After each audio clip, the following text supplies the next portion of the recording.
kita berdoa. Tuhan, biarlah malam hari ini ketika kami merenungkan firman-Mu, bersama dengan pujian yang kami naikkan ini, kami dapat kembali menemukan ratusan ribuan bahkan puluhan ribu alasan. Sehingga kami dapat kembali memuji nama-Mu di dalam situasi-situasi hidup kami yang mungkin tidak memungkinkan kami. Kiranya Tuhan Kau yang menolong kami di waktu perenungan yang singkat ini.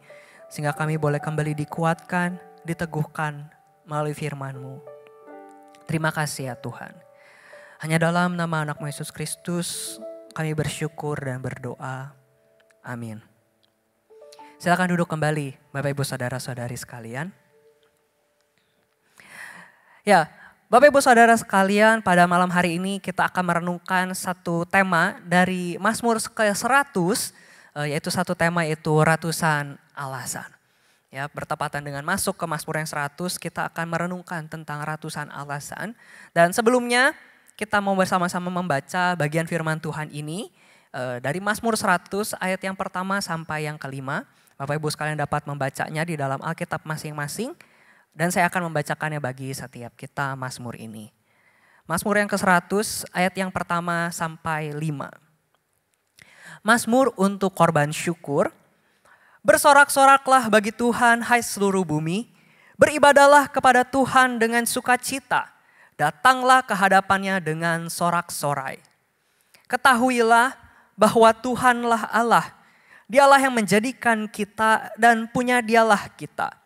Umatnya dan kawanan domba gembalaannya. Masuklah melalui pintu gerbangnya dengan nyanyian syukur, ke dalam pelatarannya dengan puji-pujian. Bersyukurlah kepadanya dan pujilah namanya. Sebab Tuhan itu baik, kasih setianya untuk selama-lamanya dan kesetiaannya tetap turun-temurun.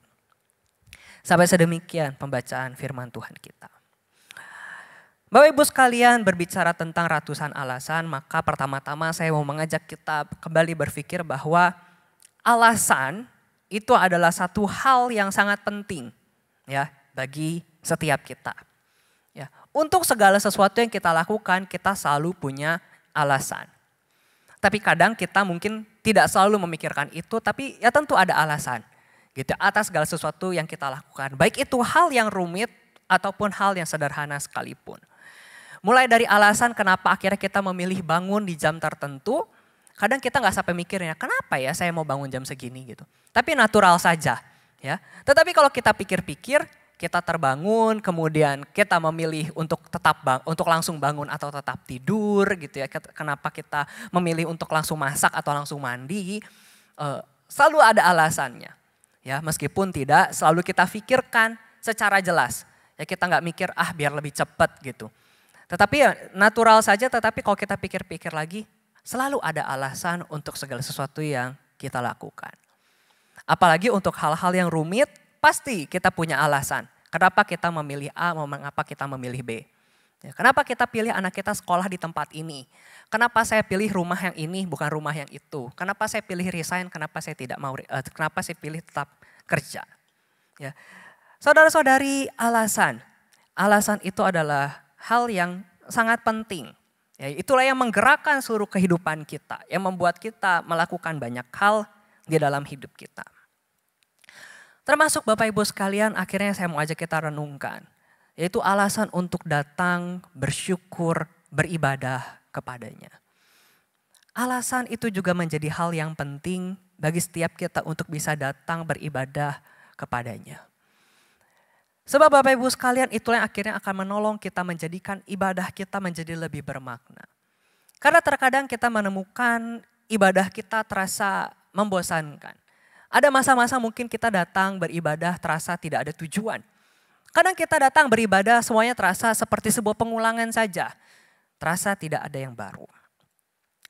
Maka Bapak Ibu sekalian, dari Mazmur ke-100 ini, pemazmur mau mengajak kita untuk kembali menemukan bahwa yang menjadi kunci di dalam memuji Allah kita adalah alasan itu sendiri. Apa yang menjadi alasan kita datang kepadanya? Bapak Ibu sekalian, satu hal yang menarik dari Mazmur ini adalah Mazmur ini dirangkai dalam satu bentuk dengan adanya sebuah panggilan, ya, dia memanggil umatnya, kemudian disertai dengan alasan. Kemudian memanggil umatnya kembali, kemudian dia memberikan alasannya. Mari kita mulai lihat satu persatu dari bagian firman Tuhan ini. Ya, selanjutnya, Bapak Ibu sekalian, saya mau mengajak kita pertama-tama di ayat yang pertama sampai yang kedua. Pemazmur memberikan sebuah panggilan kepada umat yang mendengarnya. Dia mengatakan, bersorak-sorailah bagi Tuhan, begitu ya, beribadahlah kepada Tuhan. Ya. Jadi di sini pemazmur mau memanggil umat Tuhan itu untuk bisa bersama-sama memuji Tuhan. Jadi untuk bersorak-sorak kepada Tuhan, untuk beribadah kepada Tuhan. Tetapi tidak hanya sampai kepada panggilan itu saja, tidak hanya sekadar memberikan perintah, kamu harus bersorak-sorak untuk Tuhan, kamu harus beribadah kepada Tuhan. Tetapi kemudian pemazmur memberikan alasan kepada pendengarnya, kenapa pada saat itu juga ketika pemazmur memanggil mereka harus melakukannya. Yaitu pemazmur mulai dengan mengatakan, ketahuilah bahwa Tuhanlah Allah. Dialah yang menjadikan kita dan punya dialah kita, umat dan kawanan domba gembalaannya. Bapak Ibu sekalian, maka hal yang pertama saya mau ajak kita renungkan adalah di sini pemazmur mau kembali mengingatkan kita bahwa satu alasan yang dapat menolong kita untuk dapat menghayati segala puji-pujian kita. Bahkan di saat kita tidak mau, bahkan mungkin di saat kita lelah, di saat hidup kita tidak baik-baik saja dan tidak ada alasan untuk tersenyum. Maka pemazmur mengatakan bahwa datanglah bersorak-soraklah sebab Tuhan adalah Allah. Pemazmur mau mengingatkan kita tentang bahwa Dia adalah pencipta dan gembala kita. Bahwa kita punya Tuhan yang benar. Dan Dialah yang menciptakan kita dan kita adalah miliknya. Bapak Ibu sekalian, 3 hal ini menjadi 3 hal yang krusial, namun seringkali tidak kita renungkan dengan sungguh-sungguh di dalam kehidupan kita. Bahwa pertama-tama memiliki Tuhan kita sebagai Allah kita. Mengetahui bahwa Allah kita adalah Allah yang benar. Bahwa Dia adalah Allah atas segala Allah. Bahwa Dia adalah Allah yang setia yang telah teruji di sepanjang waktu. Bahwa Dia adalah Allah yang tidak pernah meninggalkan. Dan kemudian kenyataan bahwa kita mengetahui bahwa kita dijadikan oleh-Nya. Ya, kita tahu bahwa kita adalah manusia yang diciptakan, bukan terjadi hanya karena proses evolusi yang tidak sengaja, tidak terjadi hanya karena sebuah proses natural dari alam, seleksi alam semata. Tetapi kita dijadikan dan diizinkan untuk ada sampai hari ini oleh Dia. Dengan sebuah rencana, dengan sebuah rancangan yang indah. Maka mengetahui identitas itu, bahwa kita diciptakan oleh seorang pencipta yang luar biasa, pemazmur mengajak jemaatnya itu untuk mendengar dan mengingat dan menjadikan itu sebagai alasan mereka untuk bersyukur. Bahwa tahu hidup mereka itu berharga. Hidup mereka bukan sebatas sebuah hidup yang ada terjadi karena ketidaksengajaan. Di zaman Israel mungkin orang-orang belum tahu tentang teori evolusi. Ya. Orang Israel mungkin belum tahu tentang berbagai teori-teori lain yang menjadi alternatif dari kisah penciptaan.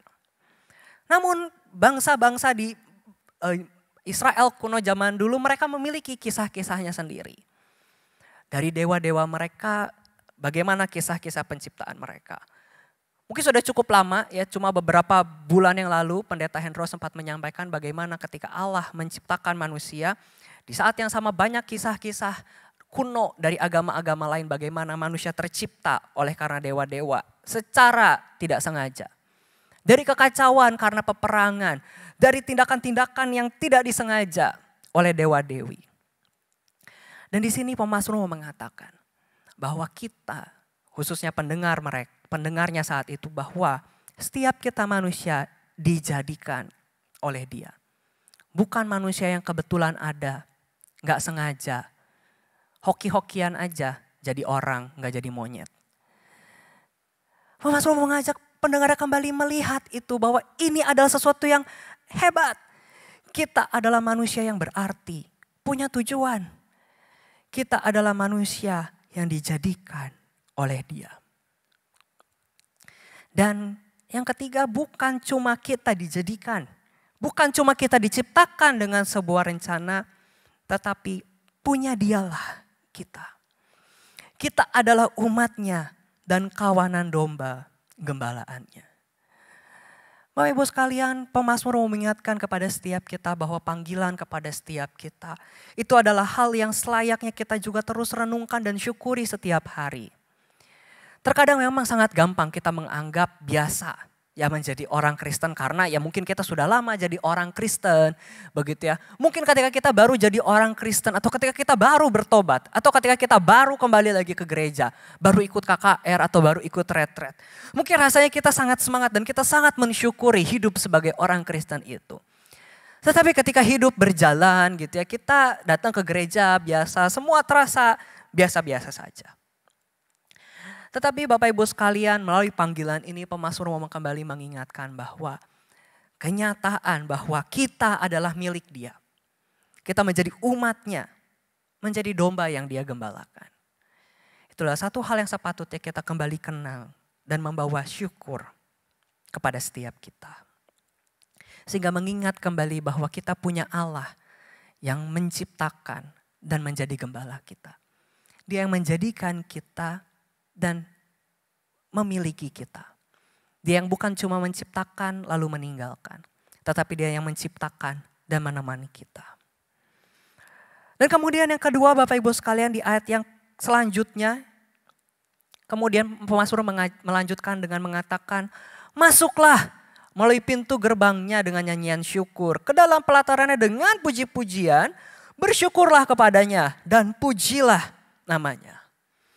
Ya, pemazmur kembali melakukan panggilan dengan pola yang sama, dia mengatakan, ayo masuk ke dalam gerbangnya, kita memuji namanya, kita naikkan nyanyian syukur kita kepadanya. Kenapa? Sebab Tuhan itu baik, kasih setianya untuk selama-lamanya. Kesetiaannya tetap turun-temurun.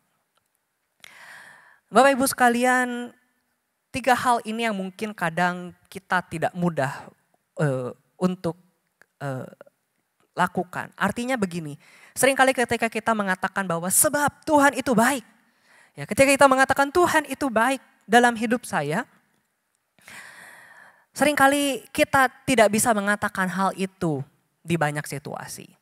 Ya, mudah bagi kita mengatakan Tuhan itu baik ketika semua berjalan dengan lancar dan hal-hal yang terjadi sesuai dengan apa yang kita inginkan.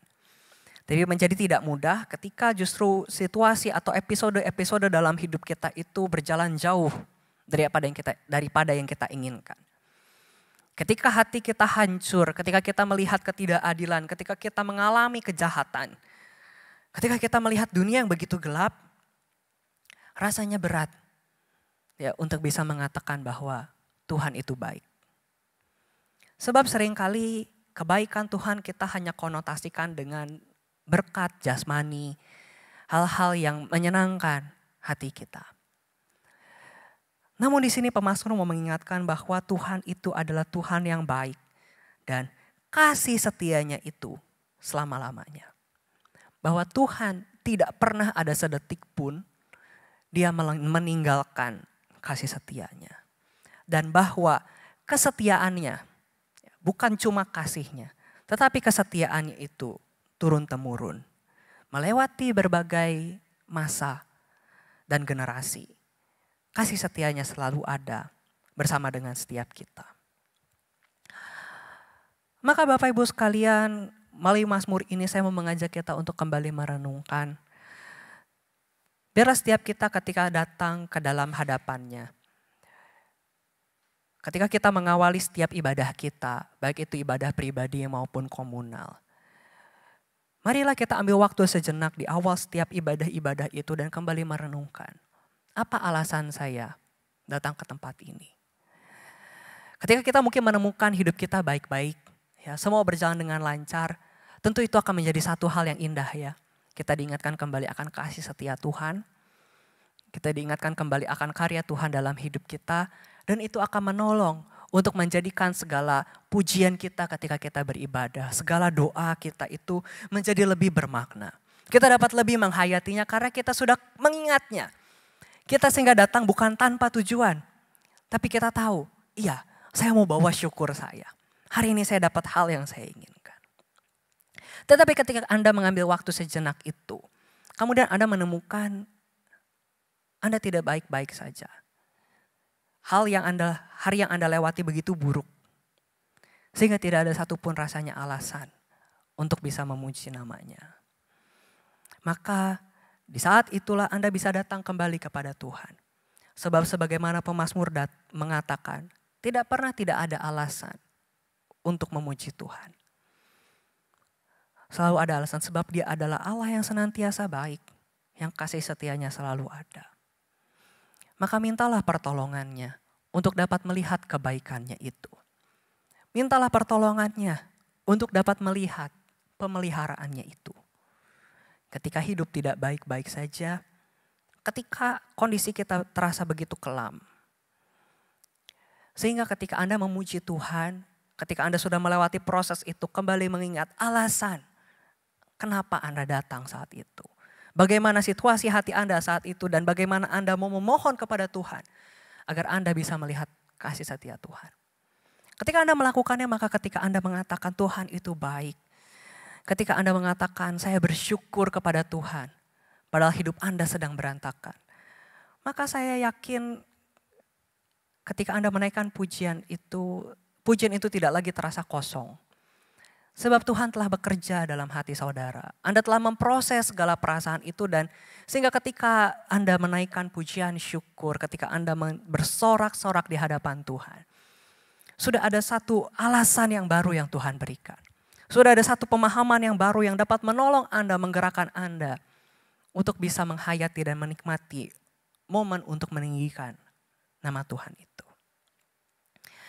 Maka biarlah lewat Mazmur 100 ini, kita dapat terus Tuhan tolong untuk bisa menemukan ratusan, ribuan, bahkan puluhan ribu alasan untuk bisa memuji namanya.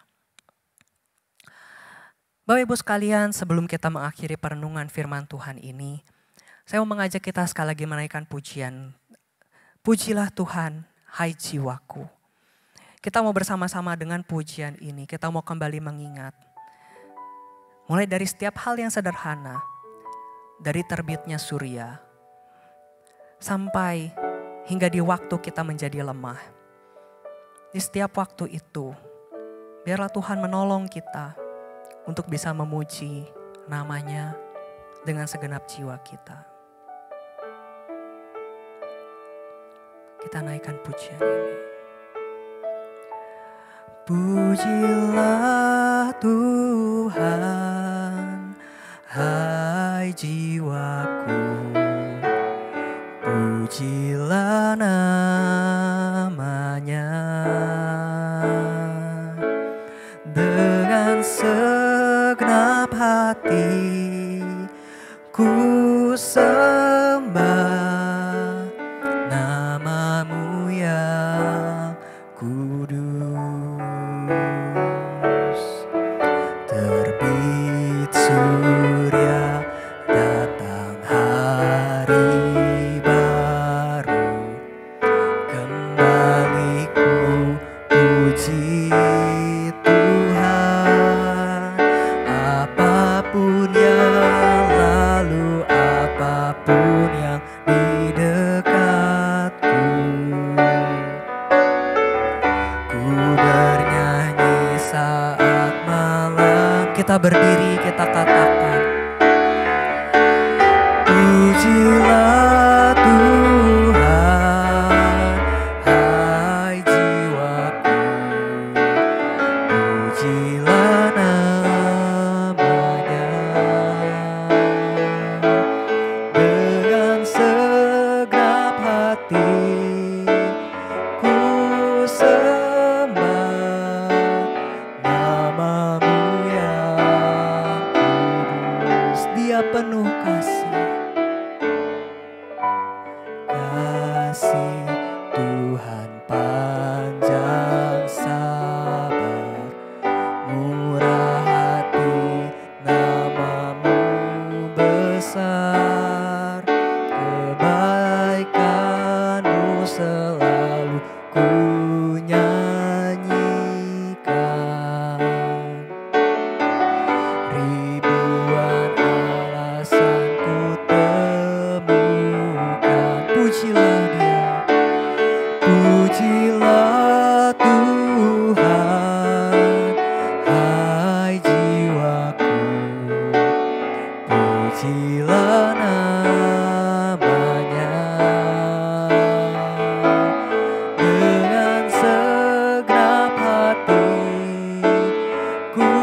sembah nama-Mu yang kudus.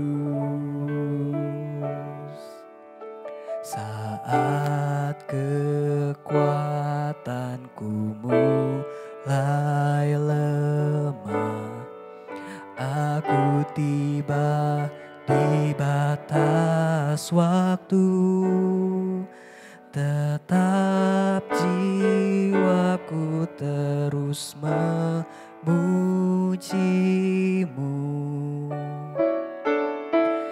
Ribuan tahun sampai selamanya, pujilah Tuhan, hai jiwaku, pujilah nama-Nya dengan segenap hatimu, dengan segenap hati. Ku sembah nama-Mu yang kudus. Pujilah Tuhan, pujilah Tuhan, hai jiwaku, pujilah nama-Nya dengan segenap hati. Ku sembah nama-Mu yang kudus dengan segenap hati, dengan segenap hati. Ku sembah nama-Mu yang kudus. Ya Tuhan, inilah setiap kami, membawa seluruh jiwa kami dalam segala letih ataupun kuatnya kami, di dalam segala bahagia ataupun duka kami.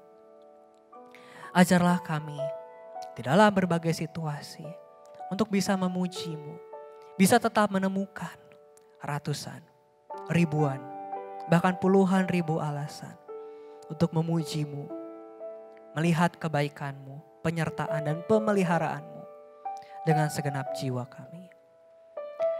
Terima kasih ya Tuhan untuk momen malam hari ini. Kami dapat kembali berdoa dan disapa oleh firman-Mu. Kiranya Kau yang menyertai kehidupan kami setelah momen ini. Kau yang menyertai perjalanan kami ke depan. Sehingga firman-Mu boleh sungguh nyata terjadi dalam hidup kami. Terima kasih ya Tuhan. Dalam nama anak-Mu Yesus Kristus kami bersyukur dan berdoa. Amin. Silakan duduk kembali Bapak Ibu sekalian. Persekutuan doa selesai. Silakan mengambil waktu teduh.